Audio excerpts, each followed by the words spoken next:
What's cracking, ladies and gentlemen? I've been playing this for a long time, and today we're going to debunk Birds of Fire 4 gameplay mechanics. Oh, and when I say something about debunking, there's exactly something wrong with it.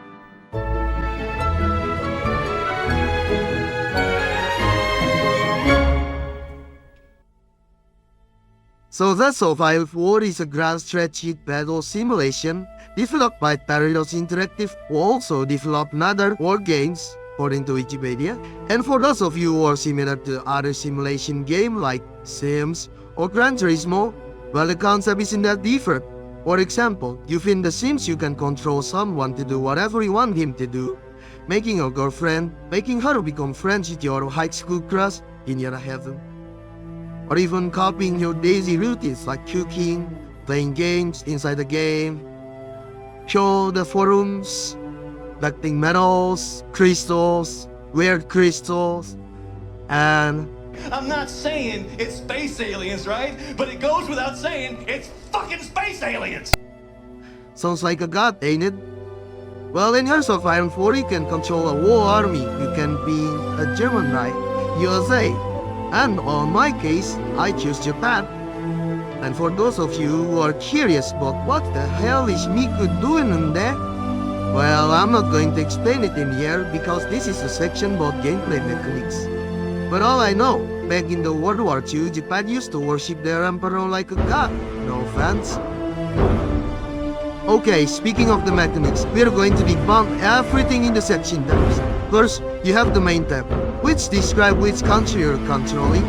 Here you can modify your laws, conscription, remove foreign territories, free a country, assign political advisor, head of armies, curists, and research partners. It will affect on your division's war posts. Next is the intelligence tab. Here we can recruit agents to build networks in other countries. Both you and the AI had chance to capture agents, and we can issue a rescue operation by selecting it on the operations tab. We can also boost their ideologies or just doing counterintelligence inside of countries.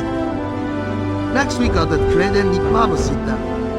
Here you can maintain your relations with other countries, sending leads, volunteers to help them with their war, and many more. In the trade section itself, you can import resources for other countries, which needed one factory per 8 resources, except if you have a puppet nation, which will grant 80 resources per factory. The resource will be used in the production lines. Here you can build your armies, equipment like weapons, trucks, trains, planes, etc., which all has its own efficiency cap and growth. On the construction tab itself, very obvious one, we can construct buildings like infrastructure, ports, railways, and hubs to maintain our division's situation. And the last is the officer corps, where we can achieve which is of their bonuses, assign tactics, spirits, which will affect at how we face battles. For example, in this early Italian conflict, we have 6 divisions assigned with battle orders, which needed to use a commander in charge to assign battle order. If we already plan an attack there will be attack bonuses. There are 2 types of line, offensive and defensive line. In the offensive line, there are also 2 types of offense. This is the regular one and spearhead. I'm not going to demonstrate spearhead line here because it's too risky, but he'll take our province inside of a state. And for the offensive lines, we have to draw where we are going to side. They will need days to prepare the plan, and we can boost it by assigning the leader staff of his plan. Once complete, we can execute it. For number 2, we do this old school. As you can see, not all of the division is at where you want them to. I have my own way if this happens, like this. Well, you know, my usual tactic is total annihilation. And what's funny is, if you reassign all your division except one and back again, you could save some command power, which I think is illegal here, because it's called, which I think is illegal cheating. With all of them getting bonuses. I mean, look at those bonuses. It's cool, isn't it? And with this we can go to liberate Alexandria in no time. And there we go.